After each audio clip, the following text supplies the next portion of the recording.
What's up, and welcome to the Crude Oil Podcast, a weekly uncensored Edmonton Oilers podcast with your hosts, Sean and Greg.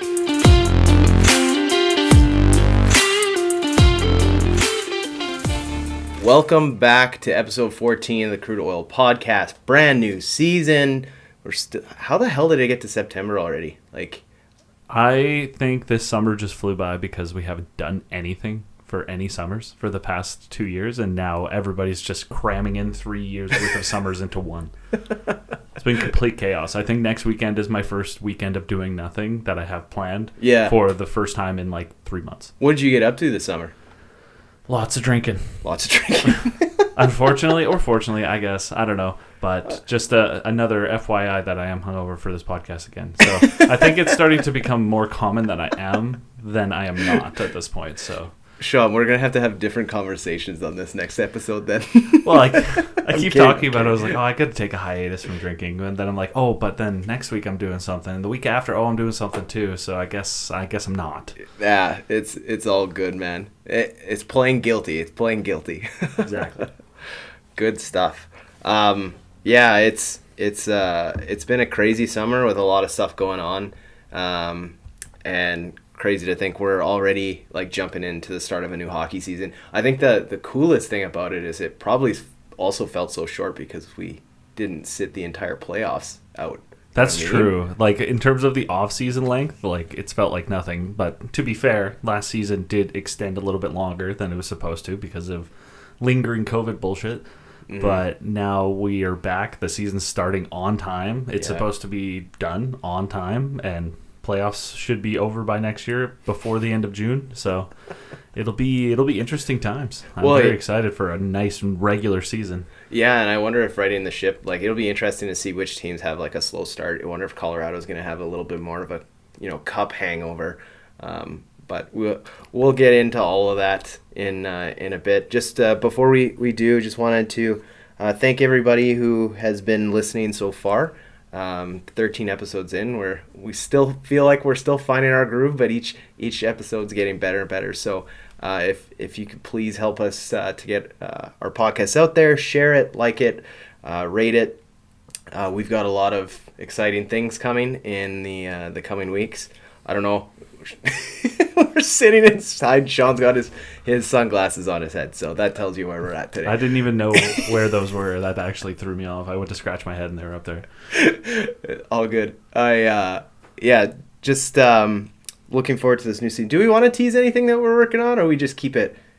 Well, we can tease that we're working. I know a few people have asked about potential merch stuff. Yeah. And we're trying to workshop something that'll work for us and for everybody else, because we've tried a couple little things and they haven't worked out so well. So I feel like you can share the story of the issue you ran into. Oh, my current issue. Well, I've tried a whole bunch of different things. And the most recent one, I thought it was going to be great. And so I ordered something on it.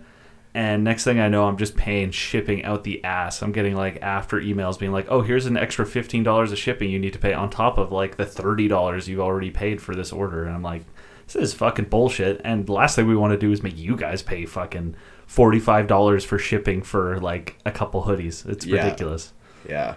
So if we can find a Canadian alternative, so if anybody has any suggestions, that would be great, because that's where I think the vast majority of people who are listening and would be interested in that would want to order things from. Yeah, exactly. But live and learn. Hey, that's the whole point of it. I just wish my wallet didn't have to keep learning these lessons. Oh my goodness, yes. Yeah. So we'll jump into a lot of the stuff that's changed over the past since our hiatus we took off. There's been a few different signings, still nothing on the trade front, and then obviously the Oilers are in a dire cap constraint. They're not the only team alone, and of course there's the rumors of additional players coming in. So might as well jump into it. The first big signing that we should probably discuss is probably the one that we were most unsure about with Puljujarvi. Yeah, he signed a 1 year, $3 million AAV deal, and I think that's kind of what everybody expected.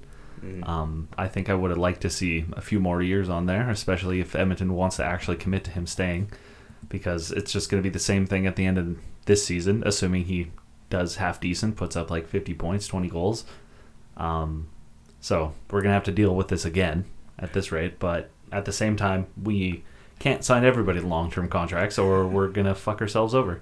Well, yeah, you got to wonder, too, like, what Puljujärvi's going to bring this year. Maybe he has a junk season and it opens up your ears, opens up your eyes probably because you're watching it. Whether or not you want to keep this guy long-term, whatever. But I think I was just shocked between him and the next sign we'll get into, just to see basically all of that LTIR room just gone in a second. And it was like, I mean, we got to use it for something. Well, it's true. You use it or you lose it, so you got to figure it out. Yeah. So I'm happy with it. It's nice to see Puljujärvi stick around with the team. It seems like they like him in the room. I don't know. Did you see the video of him on Instagram the other day? Which one was that? He was sitting on the fly bike. Oh, and yeah, he's pedaling. I just saw a video today on Twitter, like a GIF of it, and I think it's the Daniel Craig thing, like, ladies and gentlemen, the weekend, but they got Puljujärvi to do it. So he's standing up there, he's like, ladies and gentlemen, the weekend. It was pretty good. I'm going to be sending that to my friends every Friday now. That's amazing. That is amazing. Yeah, so we got Puljujärvi sticking around for one more year. That jumps into the next signing. Kyler Yamamoto, 2 years, 3.1 AAV. Again, the sticker price is a little bit of the, shocking point for me. I don't know about you. Well, if Puljujärvi's getting 3, why wouldn't Yamamoto get 3.1? Yeah. If not a little bit more. So I'm pretty, I'm not mad about the amount. I would, once again, I want more term for certainty because it sucks having to go through negotiations all the time. Mm-hmm. But on the plus side with both these players, it avoided arbitration. So hopefully the team relationship with the player hasn't been damaged, because I've heard arbitration can really fuck with that, and then the players just hate the owners forever. Yeah. So it's weird because in the back of my mind, I didn't want to ever say anything because I just didn't want it to come to fruition, but I was scared that Yamamoto was going to pull a Johnny Gaudreau, being from Portland, Seattle area, and having to live in, Canada for the last 2 years, probably didn't get to see as much family as he wanted to. It's always nervous with American players. I know it's weird because it used to be like Russians. Remember that? Yeah. And now all the Russians want to stay here because they don't want to go back to Russia. But I think it makes sense with COVID and everything. But at the same time, things have returned to normal. Yeah. So I'd hope players take that into consideration a little bit. And to be fair, I know how they feel. It's like I wasn't living as far away as an entire country, but that's why I moved back to Edmonton over the last year or so, just because I wanted to be closer to family and friends. Yeah. So I know what they're going through. Yeah, for sure. That brings us to the next signing, rattling them all off here. Tyler Benson sticking around for 1 year. It's a 2-way 750 AAV in the NHL, and then just jumps down to 275 in the AHL.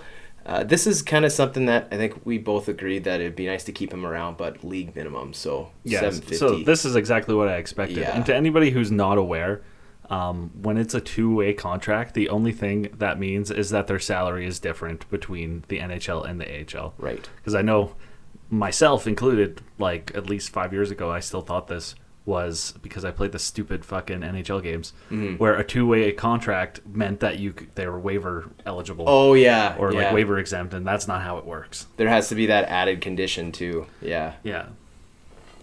But that's. I'm pretty happy with that signing, honestly. Though. Yeah.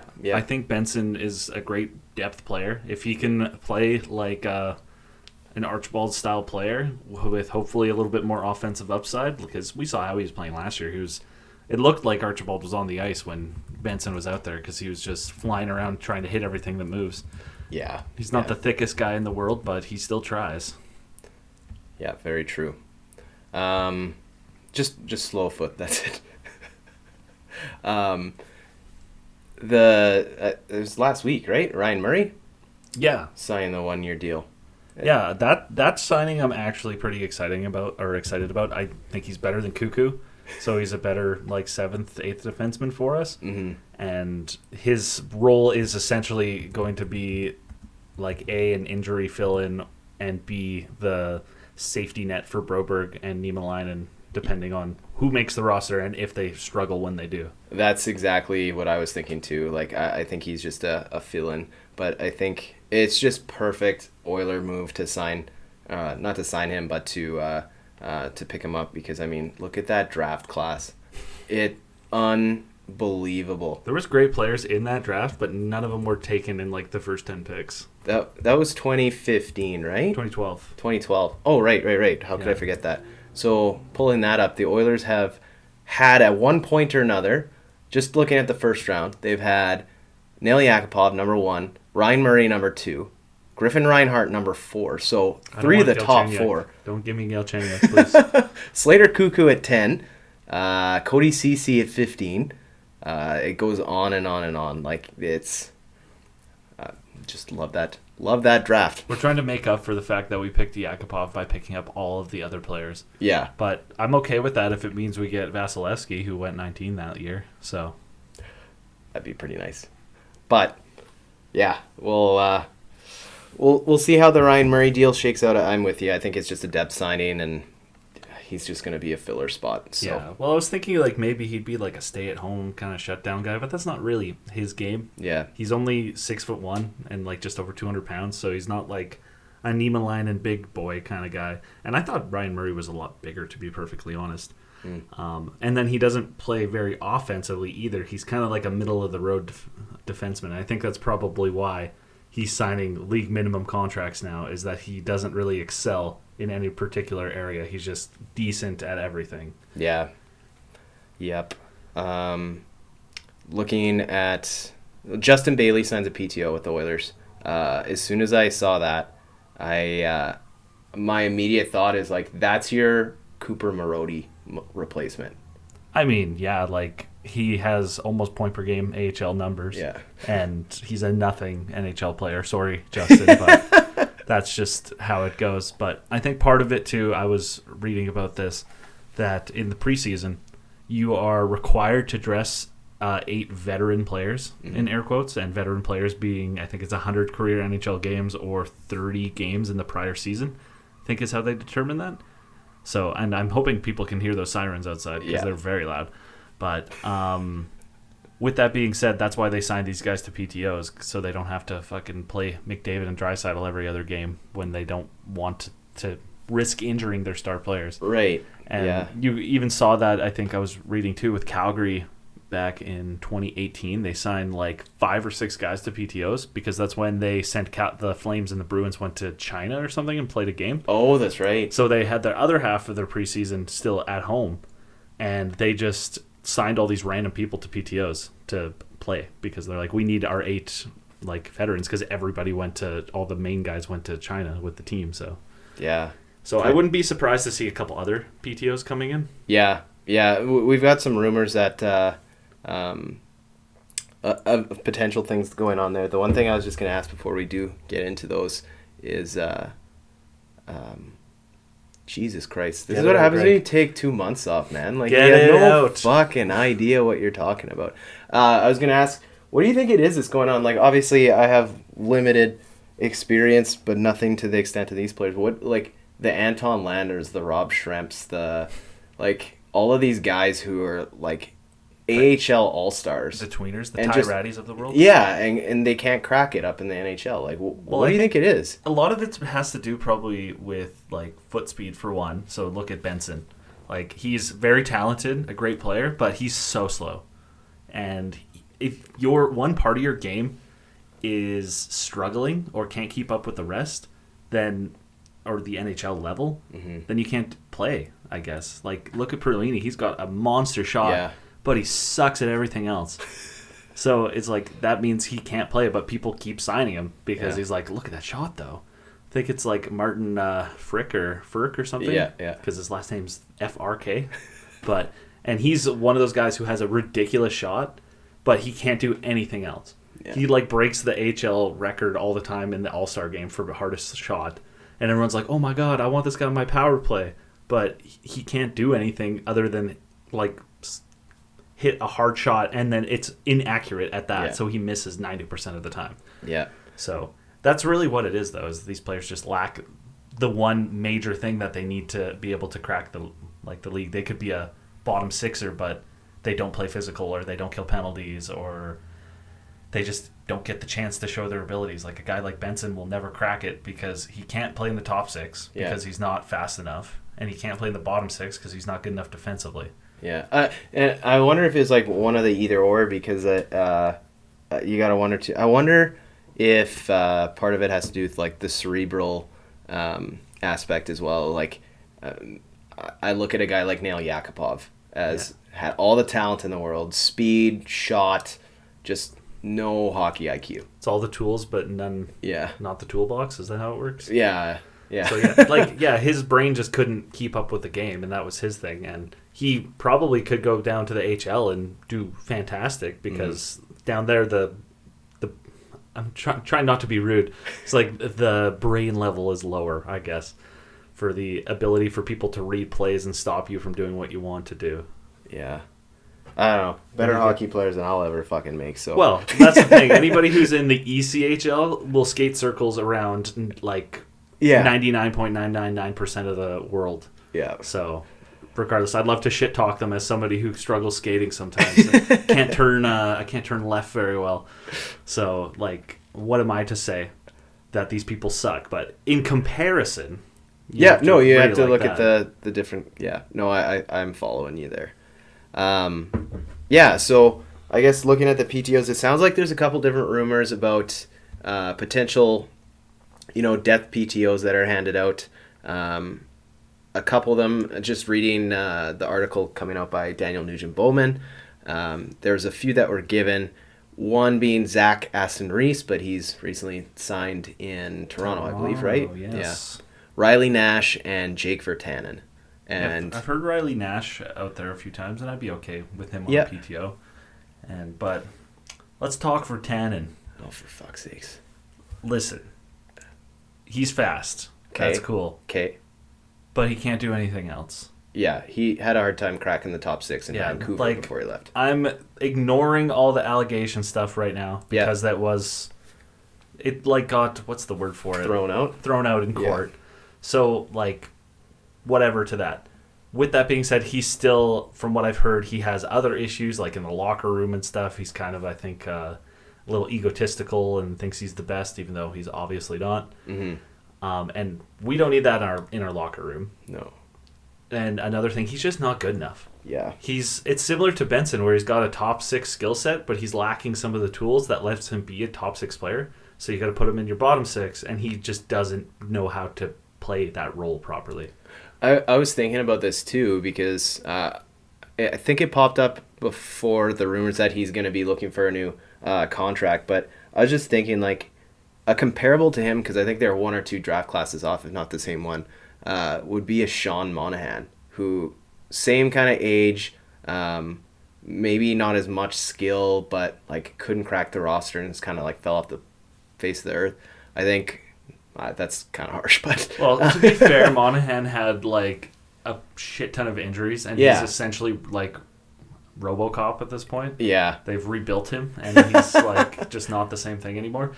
Like I would compare him more to like Anthony Siu, where he looks good on the ice, and yet nothing happens while he's doing it.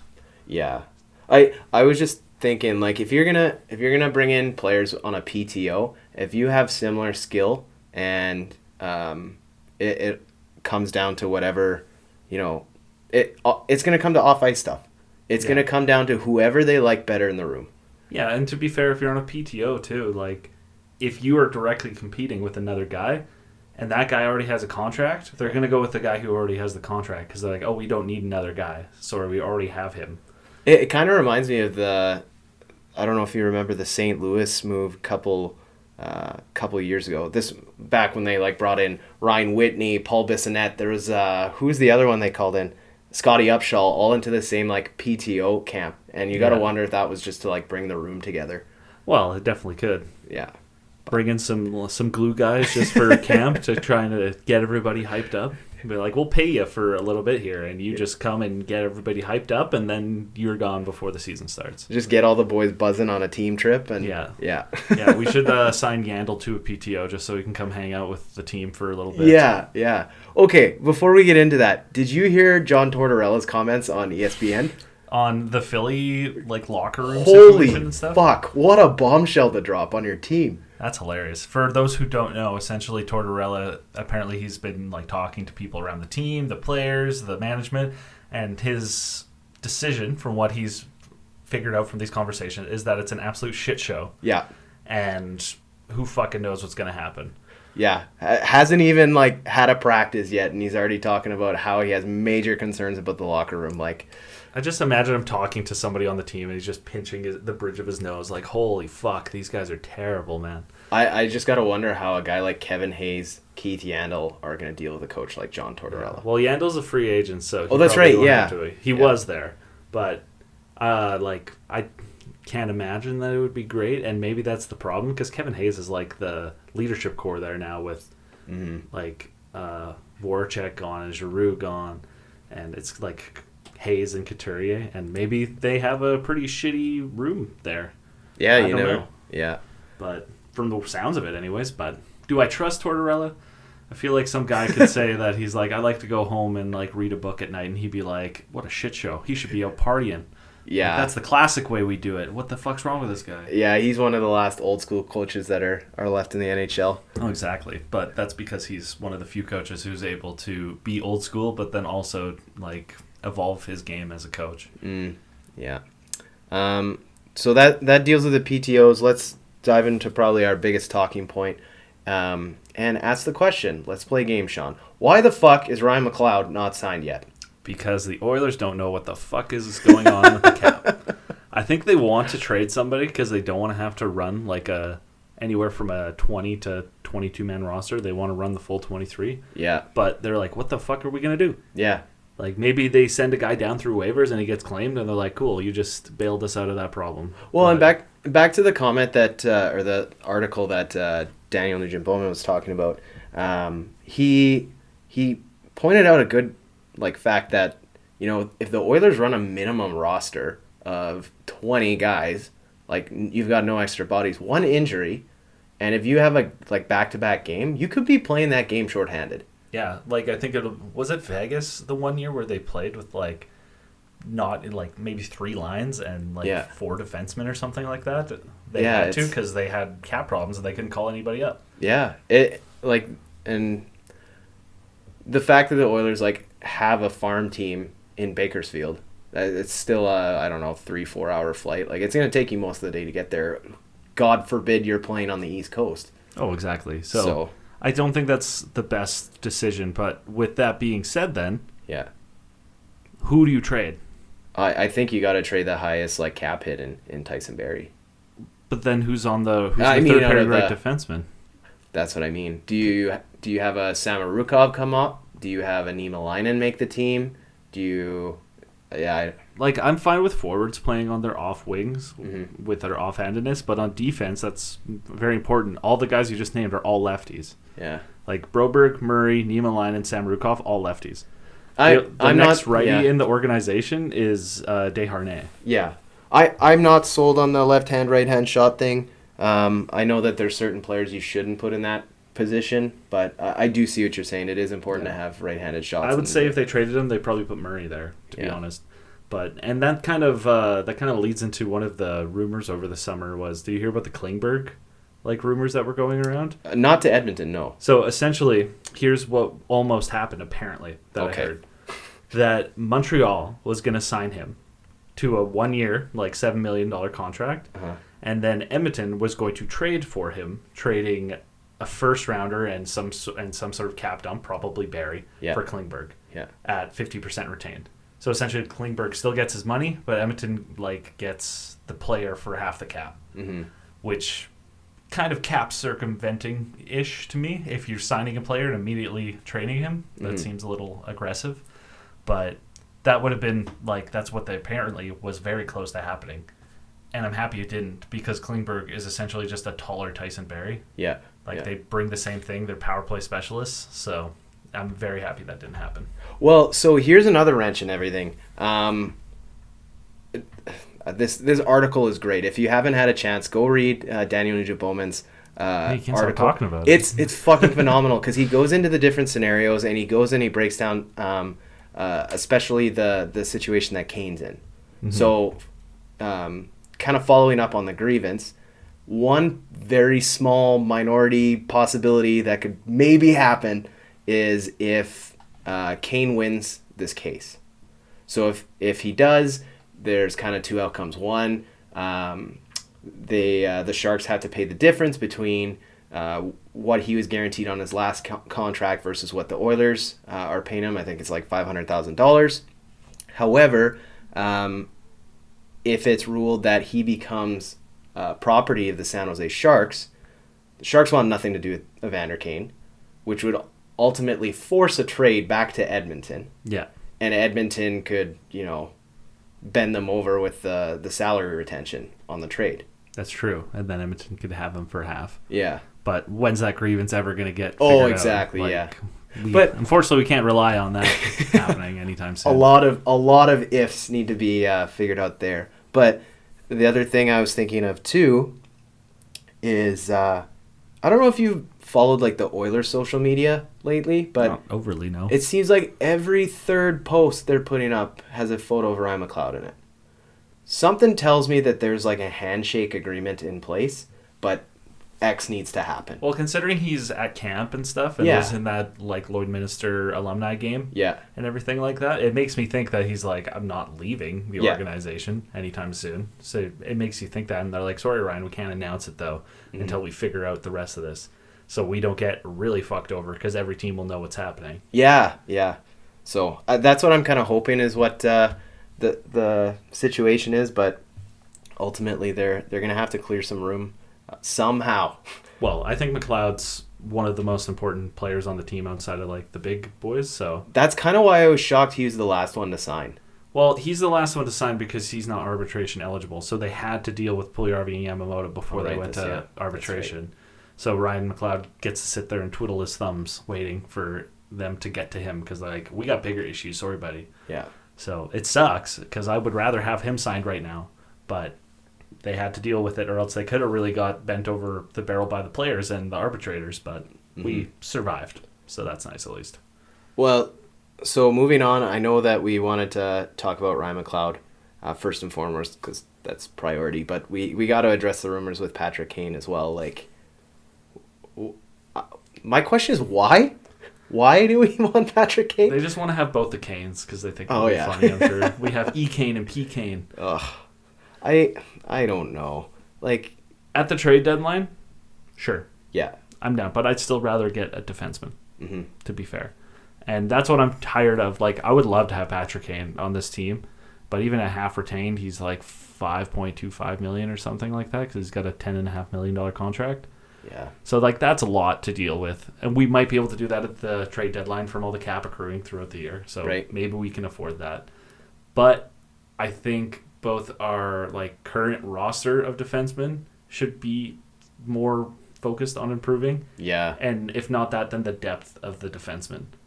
Because outside of Murray and Cuckoo, who I don't know if you can necessarily rely on either one of them, once somebody's injured, then we're relying on the rookies again. Yeah. And I don't know if we want to do that in a pinch. So that's one thing I've already seen from like Woodcroft in the playoffs, for example. He'll play Holloway for 3 minutes in a game, but he's not going to rely on him to actually contribute and give him the 10 minutes to do it in a high pressure situation. So, Well, I'm going to throw this out and I want to get your thoughts. I know where I stand with it, but there's a defenseman available in PK Subban. I'd be down. Yeah. Yeah, first of all, he checks my right-handed defenseman box. Yes. Yeah, that's what I was wondering. He is a great personality to have in the room.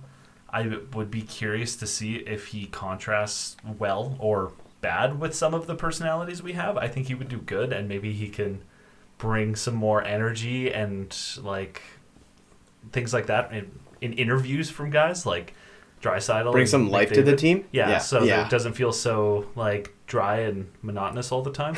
And, like, they have been opening up now that we've been winning more. You can tell it's more positive. Draisaitl says pissy shit, so it's hilarious. Leon Draisaitl is one of the sneaky, funniest players in the NHL. Oh, he's really funny. Did you heard the interview on 32 Thoughts with him, right? I didn't hear the whole thing. Oh, he had some funny shit he was saying in that. Like, just all the shit. There was like the Flames were slashing his leg and they're slashing the wrong one. And he's like, I just want to tell him, like, guys, you're that's not even the hurt leg, man. I don't know what you guys are doing. Yeah, he's a good interview. That is for sure. Yeah, but I'd be down for that. Like, at a minimum, PTO. Like, I have no problem with that, and I would definitely consider signing him. I don't know if I'd be okay with him as, like, our third pairing right defenseman per se, but I'm not against it either. He brings an edge to the game. Some say too much with his slew footing that he likes to do. Yeah, that's the... But I don't know. I think we need a little bit of that. As long as he doesn't injure anybody and preferably completely stop slew footing people, then I'd have no problem with that. Well, I guess we'll have to see if any ground gets moved there on that opportunity. There is one other thing I wanted to mention. I have it hidden in the middle of my notes here. Oh. Is that Sam Gagner signed with the Jets, and I'm sad. Oh, shit. Yeah. No, that's worth talking. Like, I was excited when he posted that photo with, like, the Oilers shirt hanging on the bike. Pretty sure that's been deleted now. Oh, really? I tried to find it the other day, and I couldn't find it. Oh, he was sad he had to go to Winnipeg. Yeah. But I think, to be fair, he wasn't going to fit with what the team needs right now. Yeah. But he's a guy you just give an assistant coach position to. Yeah, like I could see Gagner coming back after he retires in some sort of capacity, but I just love the guy. What can I say? Oh man, you still have that jersey, hey? Yeah, I wore it like all last season. Yeah, the old Gags jersey. Yeah. So, just taking a look at the team now. What's your honest gut feeling? I don't know why I feel the way I do, but just looking at it, I don't see a lot of change, and I know half the battle was to get a lot of these players re-signed. But it feels like we've basically retained them but not gotten better.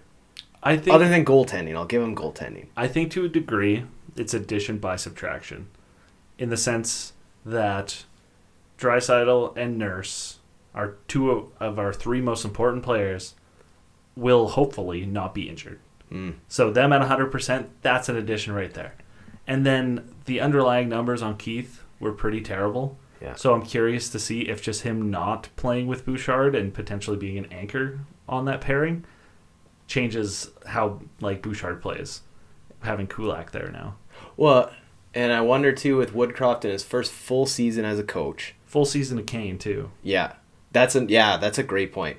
Bringing in, I wonder if there's a bit of a changing of the guard where he's allowed to bring in his old, like, decor that he had, and he's kind of worked with Dave Manson in Baco. But it feels like if he can get, like, the Condors were known for having one of the best defensive cores as a group. It's defense by it's not coalition, is it? Committee. That's it. That's the one. Yeah, they didn't have any, like, true number one guy down there, but all six guys were always playing, like, about 20 minutes a night, which is the system that he also brought to the team, where Nurse's minutes dropped significantly even before he was injured, and they all started playing closer to, like, I think it was like 22, 20, and 18 for the three pairings versus, like, 30 for Nurse and probably CC, who was playing with him, and then, like, 15 and 15. Yeah, it'll be interesting. It's going to be a really interesting season. I think just looking on paper, I'm nervous, but, I mean, we've got no more money to spend anyway, and we still have guys like McLeod that we have to get paid. Yeah. I'm a little bit nervous about, like, I think our forward core, great. I'm very excited for that. The defensive core, I'm a little shaky on, only because, like, that was our, like, Achilles heel last year, and we didn't do anything. Yeah.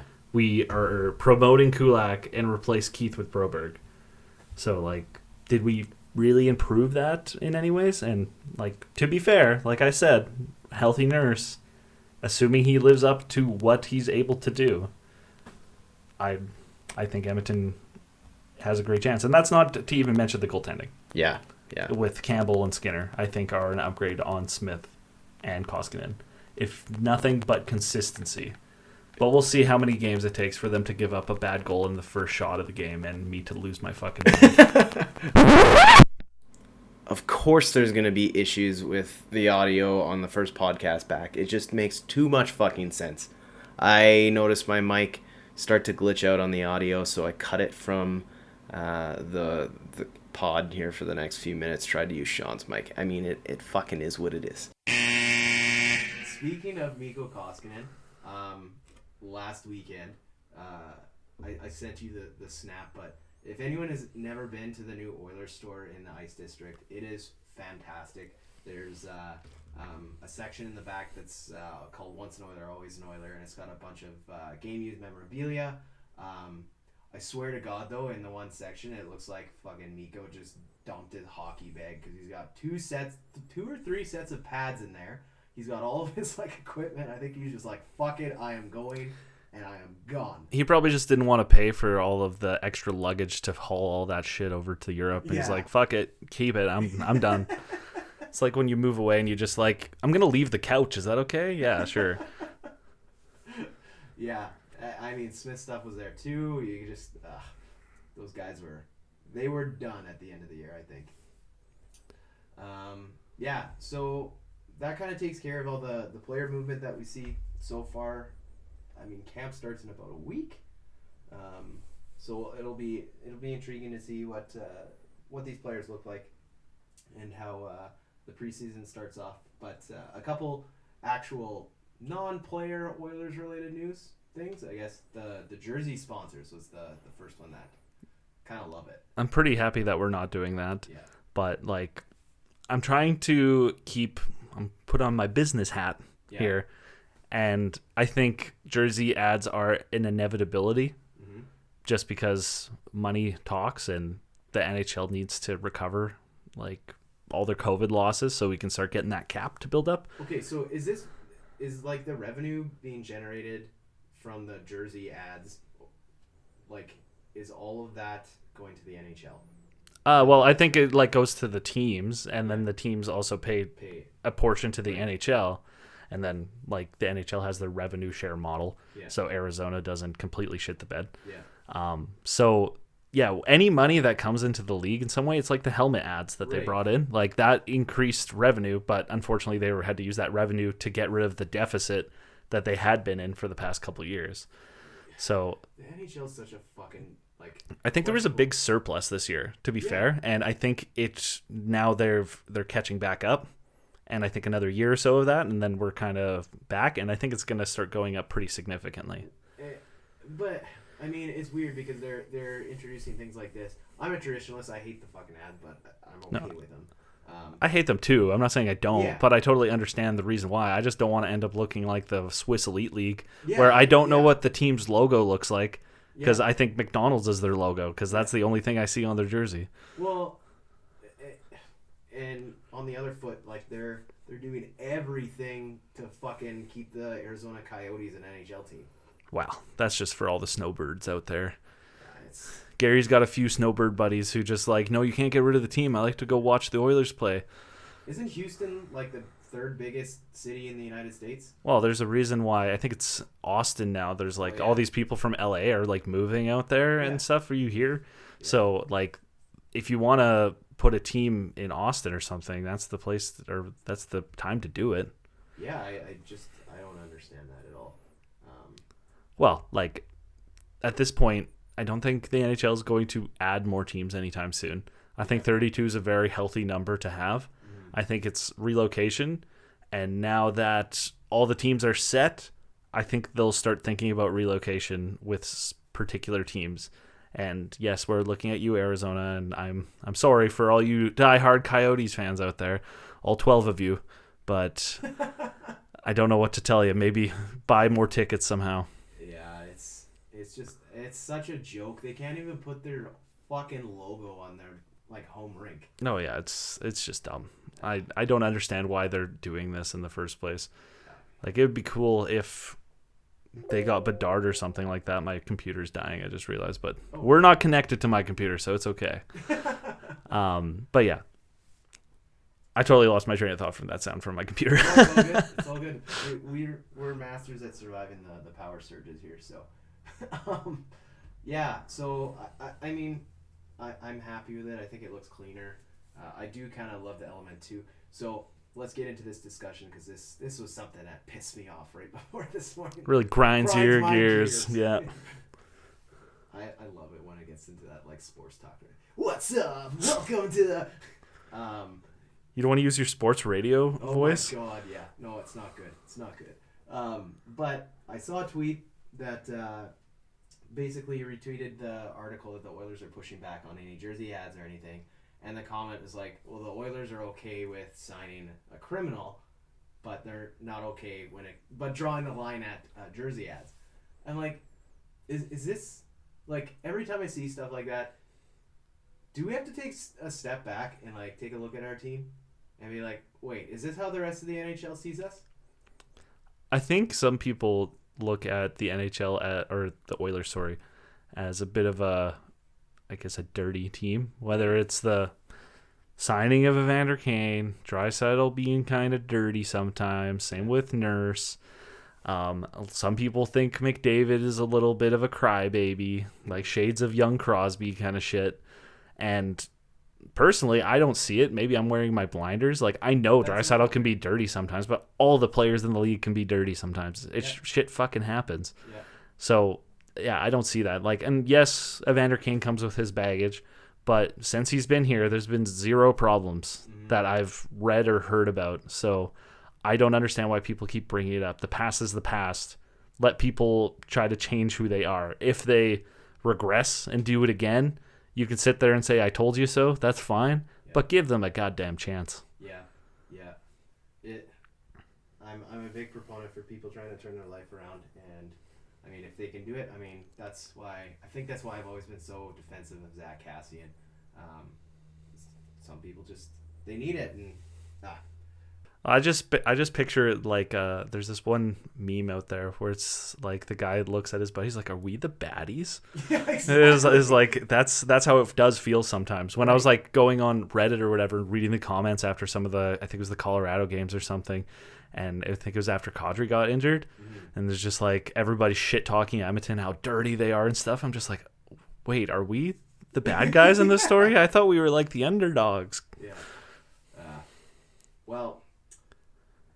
I'm just okay with no jersey ads. Yeah, I'm okay with it too, and I just want to brace everybody for the inevitable, like, that's going to happen. Yeah. And hopefully they do it in a way that still respects the jersey and the logos and everything like that. Well, with me being a bit of a jersey geek, what do you do for teams that have their captaincies on the other side because their logo gets in the way?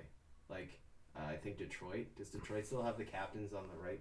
Yeah, I think Detroit's the weird one to have it there. But like each team is going to have, I think, its own custom way they're doing it. Oh, okay. So it's just like in the standard spot. Yeah, I think it's like you sell the space or whatever. Like, okay, we're going to put ads, and we've decided we're going to put it here. Here is the fee we're going to charge your company if you are interested in that. Yeah. And that'll be how it is. And there's probably certain areas you can't do it, like anywhere within a box of the logo and anywhere within a box of the names and the numbers on the back. So you don't have a fucking McDonald's logo stamped in the middle of a 0 or something in somebody's number.